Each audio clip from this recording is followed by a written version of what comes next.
Bagaimana kebiasaan akan kita ubah kalau kebiasaan itu sendiri sering tak kita sadari?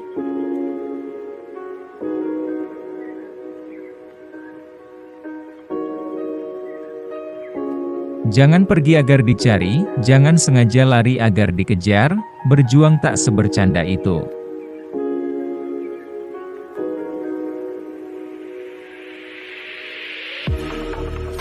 Manusia hidup di zamannya, sampean boleh saja hidup lama di luar negeri, tapi jangan sampai terlalu lama hidup di luar zaman.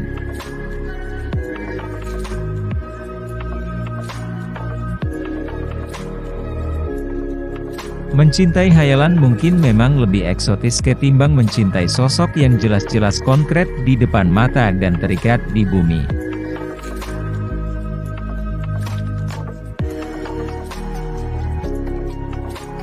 Jangan tanya besarnya seseorang dari anaknya sendiri.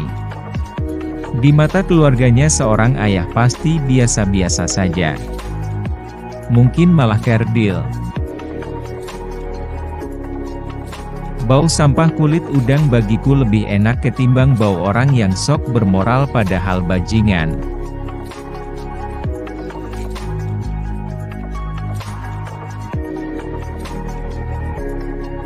Kenapa aku suka senja? Karena negeri ini kebanyakan pagi, kekurangan senja, kebanyakan gairah, kurang perenungan.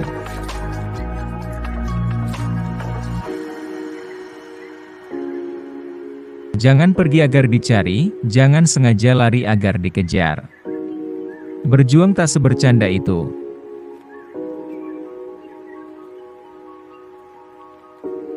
Tabahlah seperti perempuan, saban hari memandikan anak, tapi tak pernah menuntut adanya mesin cuci anak.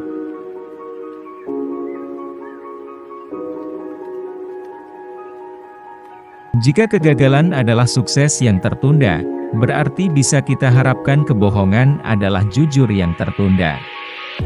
Mengapa kalian pesimistis?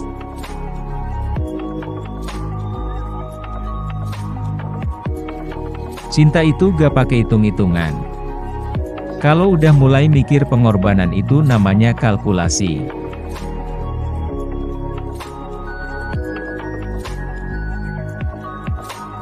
Kadang aku terpikir salah satu syarat menjadi presiden Indonesia adalah tidak punya riwayat minder dalam hidupnya.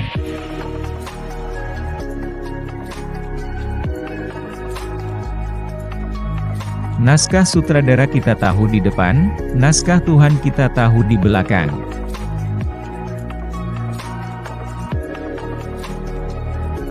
Kesenian yang baik biasanya merupakan biografi senimannya, biografi yang disamar-samarkan di sana-sini.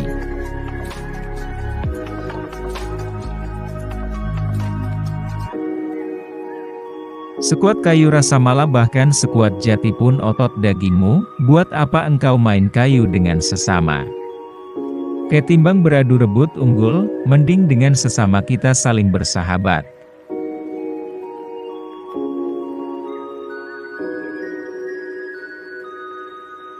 Jangka waktu antara sanjungan dan umpatan demikian tipisnya. Manusia bisa pagi memuja, lalu sorenya mendamprat dengan berbagai hujatan.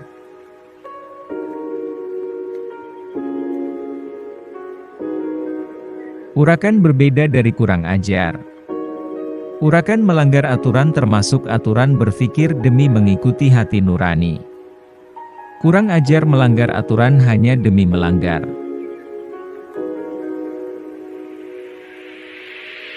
Yang aku bayar pada tukang pecel hanyalah biaya produksi, waktu dan tenaganya. Rasaku ketika makan pecel dan berbagai sensasinya tak terbayar. Itulah utang rasa.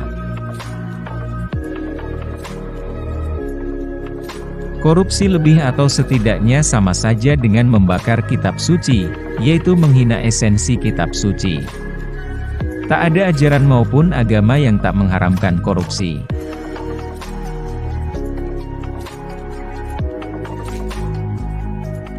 Harusnya kesabaran itu seperti keinginan, tak ada batasnya. Yang bertapal batas cuma kebutuhan. Sesungguhnya hidup adalah tal temali, utang rasa bagi siapapun yang perasaannya masih bekerja.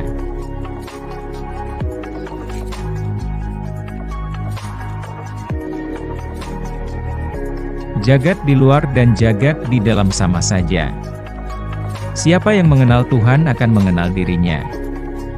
Siapa yang mengenal dirinya akan mengenal Tuhan.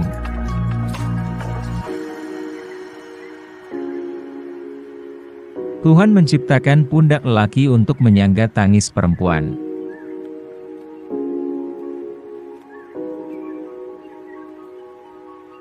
Orang hidup, termasuk saya, lebih sering memperhatikan wajah dan sifat-sifat orang lain ketimbang detail-detail selebihnya.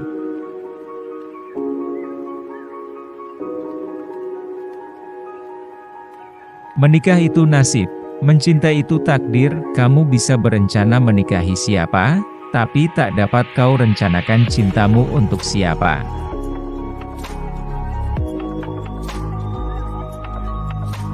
Puncak kangen paling dahsyat ketika dua orang tak saling telepon, SMS, BBM, tapi keduanya saling mendoakan.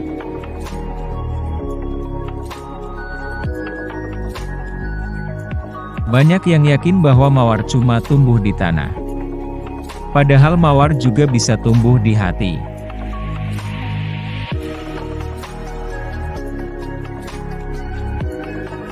Sudah ribuan perangku jalani nak, tapi belum satupun perangku menjadi agung karena membela cinta.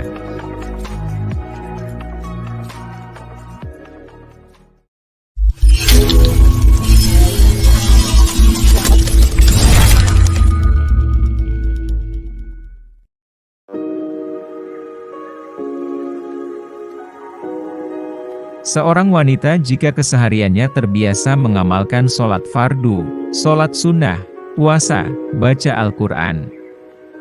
Jika tiba masa haid, dan tidak bisa mengerjakan kebiasaan kesehariannya, kabar gembiranya Anda tetap mendapatkan pahalanya selama masa haid.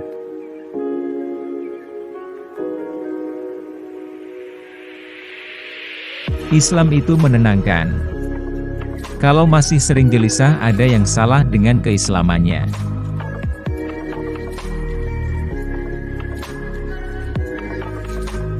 Jika yang kita dengar adalah nasihat, maka jangan lihat siapa yang mengucapkan, tapi dengarlah apa yang diucapkan.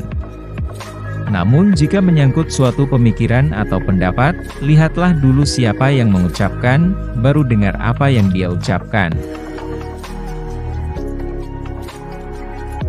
Berteman carilah yang baik, candanya pun akan memberikan faedah, umumnya kesehariannya sederhana dan rendah hati. Sudahkah kita memiliki sahabat seperti itu? Kalau belum, cari sekarang, mumpung masih ada waktu. Jika umat Islam seluruhnya dekat dengan Al-Quran, maka turun rahmat kebaikan dari Allah Subhanahu wa Ta'ala dan negeri ini akan menjadi baik.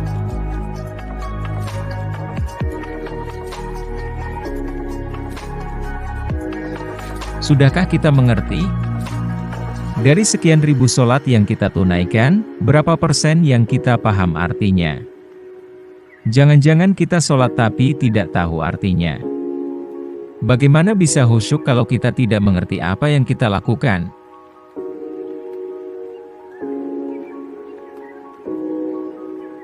Yang terlihat sedikit bisa jadi berkahnya melimpah.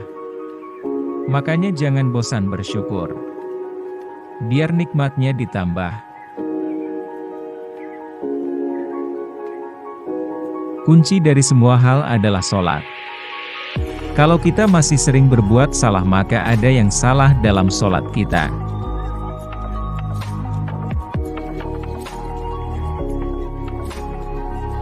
Nabi yang sudah jelas surga saja bangun malam untuk tahajud hingga bengkak-bengkak.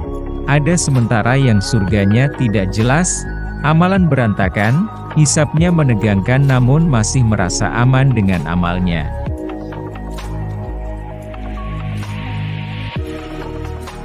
Kalau Anda mendapatkan tingkat kekayaan dan merasa kaya dengan itu, Anda belum bebas dengan persyaratan masuk surga. Belum tentu harta menjadi jaminan masuk surga.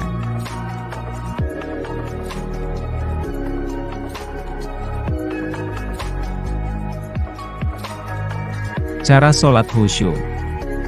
Kenakan pakaian terbaik, perbaiki wudhu yang benar. Hadirkan perasaan seperti sholat kita yang terakhir.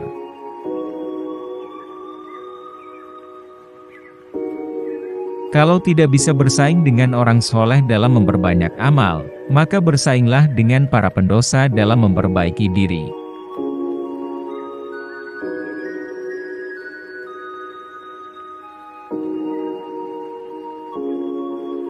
Ketika seseorang mendapatkan ujian yang mengguncang jiwa, maka itu tandanya Allah ingin menaikkan derajat keimanan orang tersebut ke level tingkatan iman yang lebih tinggi.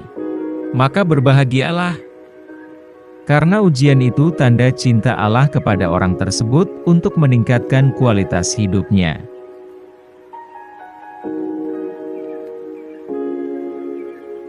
Hidayah bukan hanya diberikan untuk orang yang tidak beriman saja, tapi Allah berikan hidayah pada orang yang beriman juga untuk menguatkan imannya.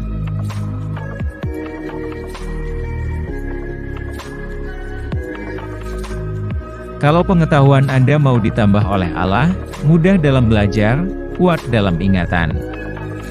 Tingkatkan takwamu kepada Allah, maka Allah akan ajarkan Anda pengetahuan.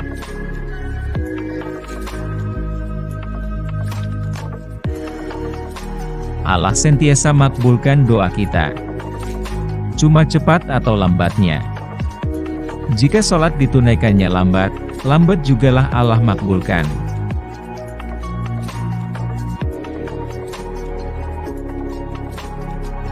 Lawan dari kaya adalah cukup, bukan miskin. Jadi sebetulnya ketika Allah menciptakan kita, rizki kita cukup, tidak ada yang miskin. Yang menjadikan kita miskin itu perasaan kita yang tidak pernah cukup. Dan bahwasanya Dia yang memberikan kekayaan dan memberi kecukupan.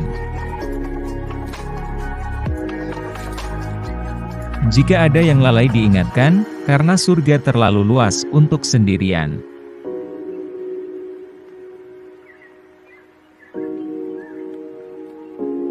Jaminan Allah bagi orang yang sholat tahajud. Disukseskan karir, dimudahkan pekerjaan. Dibimbing mengawali aktivitas. Diberikan solusi terbaik ketika terkena masalah. Ditolong Allah tanpa perantara. Tidak ada status apapun di dunia yang memengaruhi seseorang masuk surga. Syarat masuk surga bukan harta dan kedudukan, tetapi adalah keimanan dan amal saleh.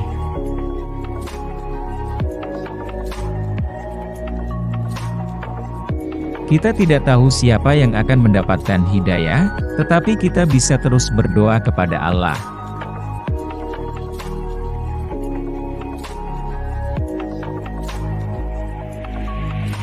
Mencaci itu tidak akan menambah kemuliaanmu, dan tidak pula membuat yang kau caci berkurang keburukannya.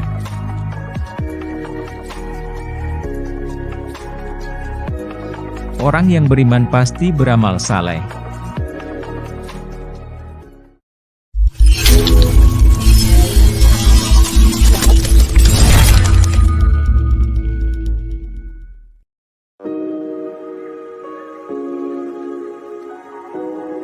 Jangan suka menempatkan seseorang pada posisinya, tapi tempatkanlah diri saudara terlebih dahulu pada posisi yang benar.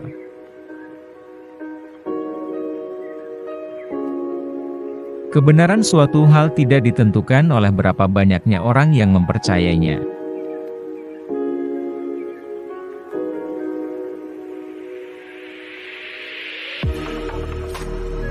Berusahalah menjadi orang Islam yang berani menunjukkan identitas yang sebenarnya, bukan malah ingin menyembunyikannya.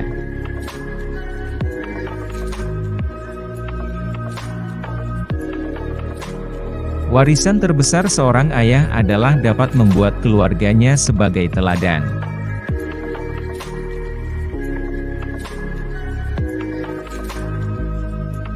Orang Islam sejati adalah yang tetap berdiri pada tempat yang benar, meski dunia dalam keadaan kacau.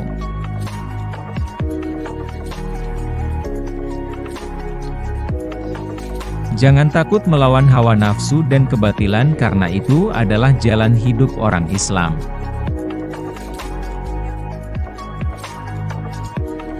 Kita itu boleh punya prinsip, asal jangan fanatik karena fanatik itu ciri orang bodoh. Sebagai orang Islam, kita harus tunjukkan kalau kita bisa bekerja sama pada siapapun, asal, lakum dinukum waliyadin, agamamu agamamu, agamaku agamaku. Keislaman bukan hanya Allah ada di dalam jiwamu, tetapi kehidupan Islam menjadi nyata melalui perilakumu.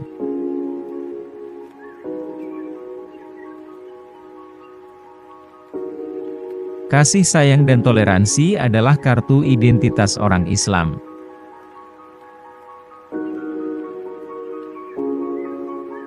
Untuk menerima pengampunan Allah kita harus percaya akan ajaran Al-Quran, lalu melaksanakannya.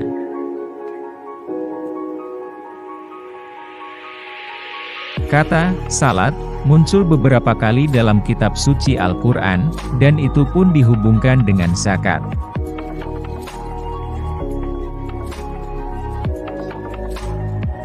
Mempelajari dan mengajarkan Al-Quran itu bagaikan usaha seseorang pengemis yang berkata pada pengemis lain di mana dia bisa mendapatkan makanan.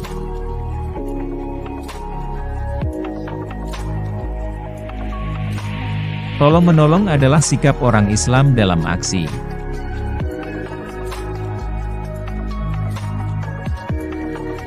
Ketika kita menyadari bahwa Nabi Muhammad telah wafat, kita harus tetap berusaha menghidupkan teladannya.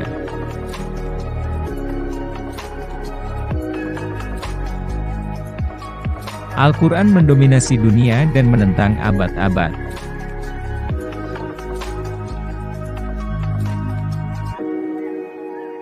Apa saja yang bisa membuat orang Islam yang baik, juga bisa membuatnya menjadi warga negara yang baik.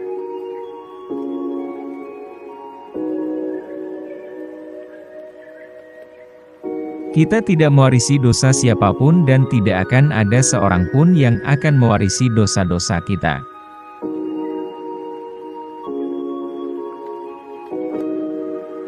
Orang sering menolak Al-Quran karena merasa bahwa Al-Quran sudah tidak sesuai, padahal dia sendiri sama sekali belum mempelajari kesesuaian di dalamnya.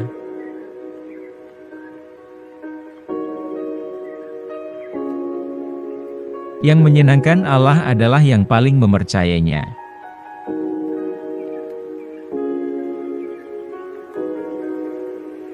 Seorang ulama bisa menjadi teladan apabila ia sendiri menjadikan Allah teladan baginya.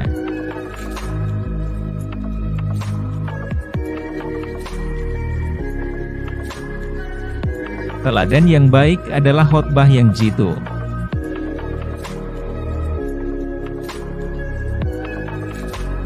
Masjid adalah sebuah ban, apa yang Anda tabung akan membuat bunga Anda bertambah.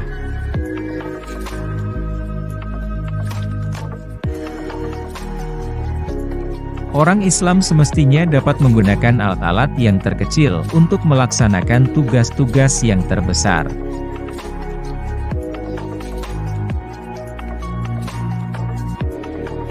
Aku sangat yakin seyakin-yakinnya bahwa memperbaiki urusan yang terlanjur salah dan disalahgunakan atau diselewengkan adalah merupakan kewajiban setiap manusia, terutama kewajiban umat Islam.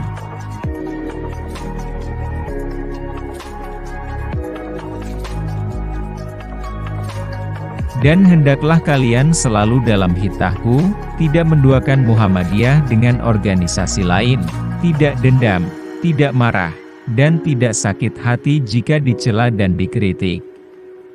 Tidak sombong, dan tidak berbesar hati jika menerima pujian, tidak jubriah, ujub, kikir, ria, mengobarkan harta benda, pikiran, dan tenaga dengan hati ikhlas dan murni, bersungguh hati terhadap pendirian. Apabila pemimpin-pemimpin negara dan para ulama itu baik, maka baiklah alam. Dan apabila pemimpin-pemimpin negara dan para ulama itu rusak, maka rusaklah alam, masyarakat, dan negara. Hendaklah engkau tidak gampang melibatkan diri dalam perebutan tanah sehingga bertengkar dan berselisih, apalagi bertengkar dan berselisih di muka pengadilan. Jika itu engkau lakukan, maka Allah akan menjauhkanmu memperoleh rezeki dari Tuhan.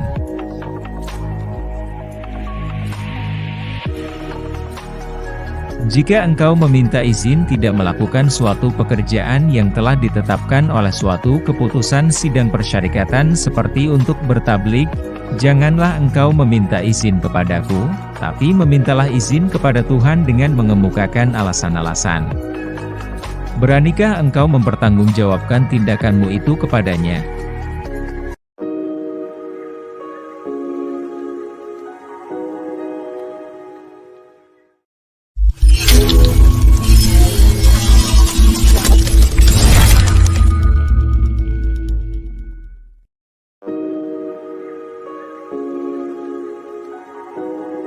Dan ketahuilah, sesungguhnya kemenangan itu beriringan dengan kesabaran.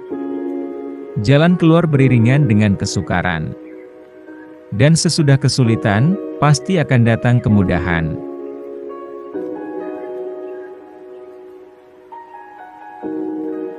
Jika seorang hamba begitu berat melakukan kebaikan, bahkan di saat direncanakan dengan fasilitas yang cukup sekalipun tetap juga tidak terwujud, dan kemaksiatan selalu mengiringi langkahnya biarpun ia berusaha menjauh, maka sangat mungkin dia adalah hamba yang tidak dicintai oleh Allah.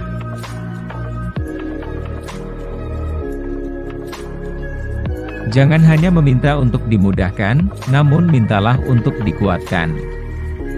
Karena Allah menguji setiap hambanya yang bersabar, agar bisa menjadi hamba yang bertawakal kepadanya.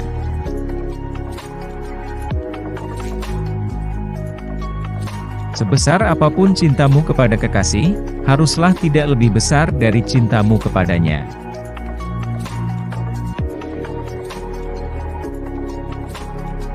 Alangkah banyaknya dosa yang kita lakukan bersama hembusan nafas kita. Sudahkah kita sadari bahwasanya itu adalah dosa? Di saat kita menyadarinya, sudahkah kita bergegas memohon ampun kepada Allah dengan penuh penyesalan dan dibarengi dengan tetesan air mata kerinduan akan pengampunannya? Sekuat apapun digenggam, jika bukan takdirmu tetap akan terlepas juga. Ikhlas lebih baik daripada tersakiti.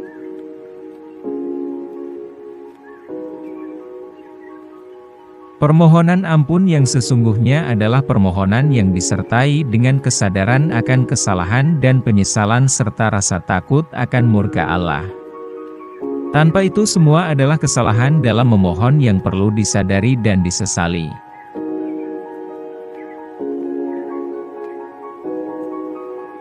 Yang paling indah adalah jatuh cinta yang bisa membuatmu semakin dekat dengan Rabb-Mu Allah Subhanahu wa Ta'ala.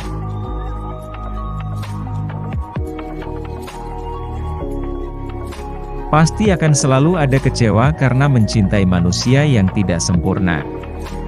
Cintailah Allah yang maha sempurna, maka tidak akan kecewa yang kita temui. Tanda ketulusan dalam persahabatan adalah saling mendoakan saat tidak saling bertemu. Sungguh dusta mereka yang menjalin persahabatan, tetapi tidak saling mendoakan di saat berpisah.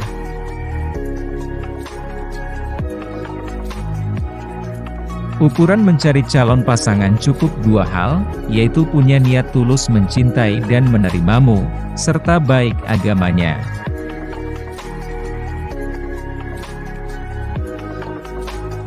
Perbanyaklah istighfar dimanapun kita berada karena sesungguhnya kita tidak mengetahui kapan turunnya ampunan Allah.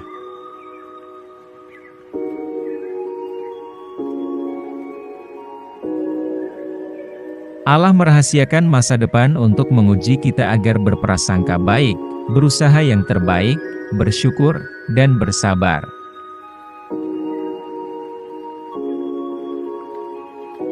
Menata hati agar senantiasa sadar akan kekurangan diri akan meredam luapan keinginan untuk melihat celah orang lain dengan mata meremehkan.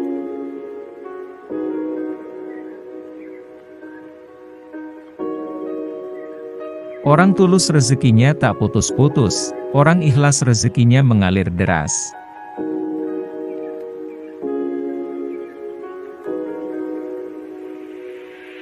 Hakikat kekayaan bukanlah di saat melimpahnya harta, akan tetapi di saat hati tidak menginginkannya dan menyambut karunia dengan penuh rasa syukur, itulah kaya hati yang membebaskan si fakir sekalipun dari belenggu kemiskinan dan kekurangan.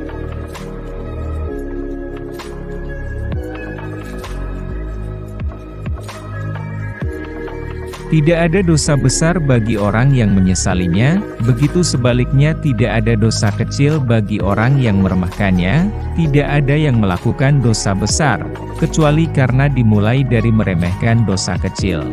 Yang tidak pernah menyesali dosa kecil akan mudah terjerumus ke dalam dosa besar.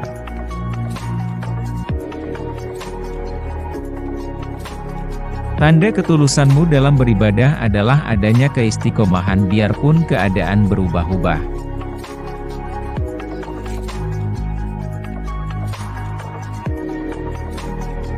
Sebaik-baik guru adalah sahabatmu.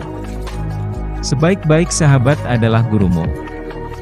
Sungguh rugi jika engkau bersahabat dengan orang yang tidak pernah menjadi guru bagimu untuk menuju kemuliaan. Sungguh sia-sia berguru kepada orang yang tidak menjadi sahabat dalam menuju kemuliaan. Mengingat dosa serta menyesalinya lebih menghidupkan hati daripada memperbanyak amal kebaikan tanpa merenungi dosa. Alangkah banyaknya orang beribadah dengan sesuatu yang haram tanpa ia sadari. Ia merasa mendapat ridha dari Allah, padahal ia dimurkai oleh Allah. Saat engkau berpikir untuk meningkatkan ibadah, itu adalah kemajuan. Setelah itu, akan menjadi kemunduran jika engkau tidak berpikir bagaimana mengurangi kemaksiatan. Alangkah banyaknya orang yang tertipu dengan ibadahnya sehingga ia lalai akan segala dosanya. Silaturahmi jasad yang tidak disertai silaturahmi hati bisa menambah kerusakan hati.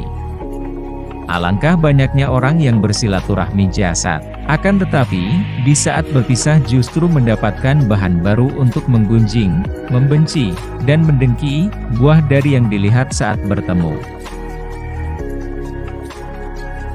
Silaturahim adalah bertemunya hati dalam cinta karena Allah, bukan sekadar bertemunya jasad.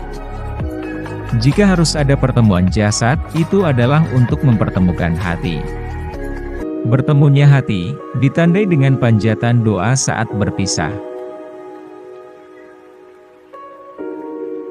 Yang berbangga dengan dunia, ia akan lelah menjadi budaknya. Pada akhirnya harus meninggalkannya.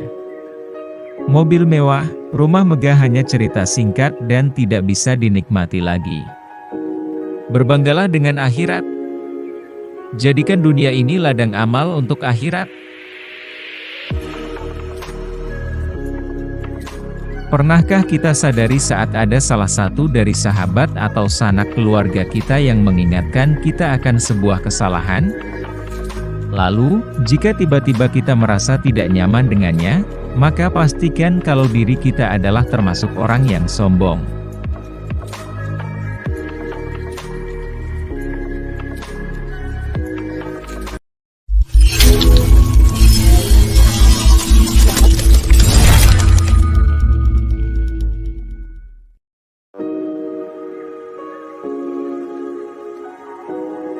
Satu hati lebih mahal daripada senyuman, satu jiwa lebih berharga daripada sebentuk cincin.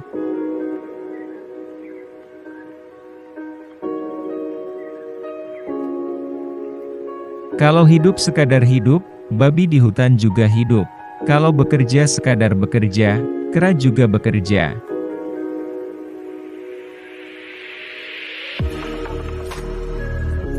Di belakang kita berdiri satu tugu yang bernama nasib. Di sana telah tertulis role yang akan kita jalani.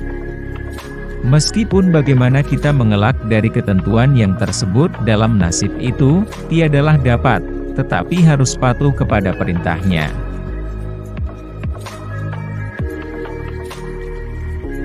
Janji Tuhan sudah tajalli, mulialah umat yang teguh iman. Allah tak pernah mungkir janji, tarikh riwayat jadi pedoman.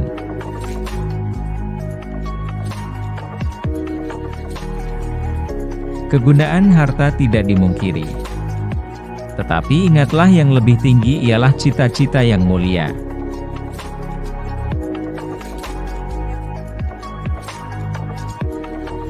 Tahan menderita kepahitan hidup sehingga penderitaan menjadi kekayaan adalah bahagia.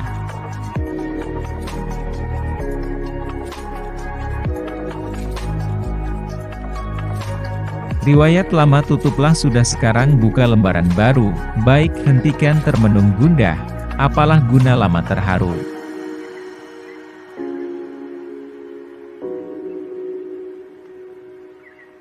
Kalau nyata harta benda tak dapat menangkis sakit, tidak dapat menolak demam, tidak dapat menghindarkan maut, nyatalah bahwa kesusahan yang menimpa orang kaya serupa dengan kesusahan yang menimpa orang miskin.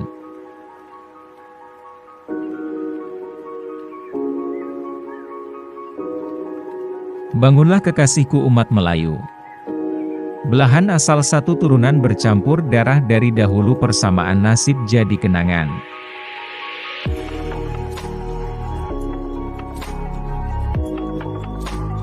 Oleh sebab itu maka bertambah tinggi perjalanan akal, bertambah banyak alat pengetahuan yang dipakai, pada akhirnya bertambah tinggi pula lah martabat iman dan Islam seseorang.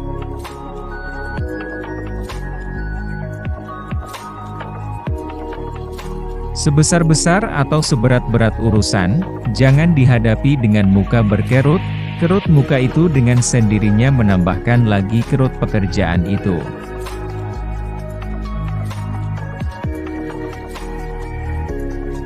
Jelas sekali bahwasannya rumah tangga yang aman damai ialah gabungan di antara tegapnya laki-laki dan halusnya perempuan.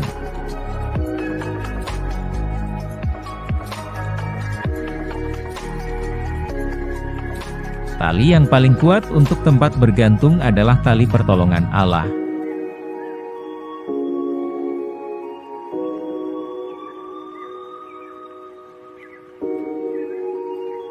Al-Quran yang dibaca baik-baik adalah tanda jiwa yang kenyang akan makanan bergizi.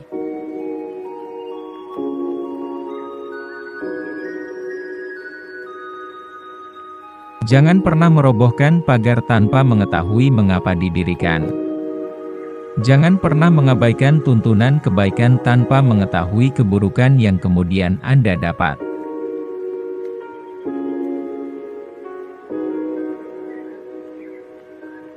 Undang-undang adab dan budi pekerti membentuk kemerdekaan bekerja. Undang-undang akal membentuk kemerdekaan berpikir. Dengan jalan menambah kecerdasan akal, bertambah murnilah kemerdekaan berpikir.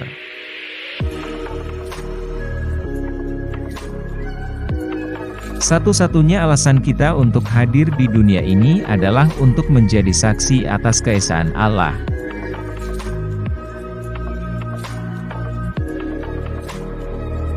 Supaya engkau mendapat sahabat, hendaklah diri engkau sendiri sanggup menyempurnakan menjadi sahabat orang.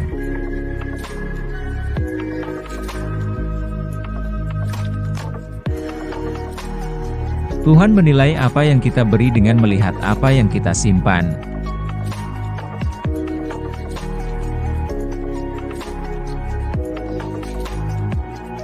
Saya merasa ingat kepadanya adalah kemestian hidup saya. Rindu kepadanya membukakan pintu angan-angan saya menghadapi zaman yang akan datang.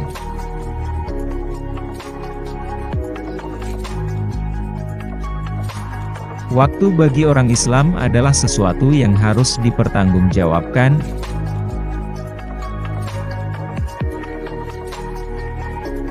Kemerdekaan suatu negara dapat dijamin teguh berdiri apabila berpangkal pada kemerdekaan jiwa.